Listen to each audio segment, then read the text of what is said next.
Okay ဒါက corporate post ဘူဂျန်ကန်စနာလို့ခေါ်တယ် corporate post ကို full post လို့ကြည့်လိုက် full post လို့တဲ့အခါမှာဘယ်လိုခံစားရလဲ ဘေးဘက်ချီတလုံး ဘယ်ဘက်ချီတလုံး ဘေးဘက်မှာစူးတယ် ဘေးဘက်မှာစူးတယ်နော်အဲ့လိုမျိုးဖြစ်နေ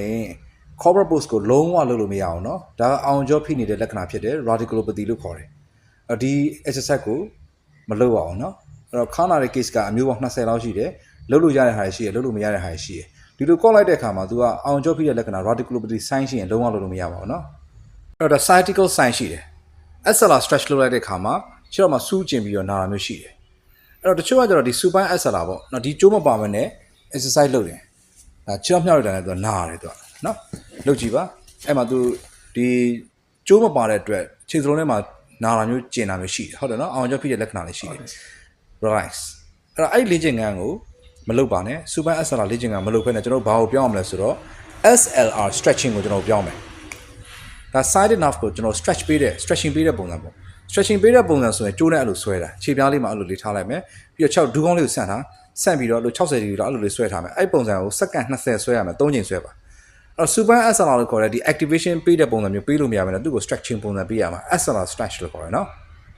လက်ကလေးကိုငယ်လေးပုံမှာထားမယ်ငယ်လေးပုံမှာခေါင်းရဲ့ငယ်လေးဆိုဒီခေါင်းထက်ပေါ့နော်ခေါင်းထက်မှာထားဒီလက်ခေါင်းနောက်မှာထားလိုက်ရင်သူလက်အားကိုးတဲ့ပုံစံထားတဲ့ပုံစံဖြစ်သွားမှာနော်အဲ့တန်လေးထားကြည့်အိတ်ထားမှတဲ့ပုံစံလေးထားကြည့်ဟုတ်ကဲ့အဲ့မှာကျွန်တော်ဒီဘိုက်လေးကိုကန်ကြည့်တဲ့အခါမှာတုံနေမြင်လားအဲ့တုံနေတဲ့လက္ခဏာကကြွက်သားအားနေတဲ့လက္ခဏာ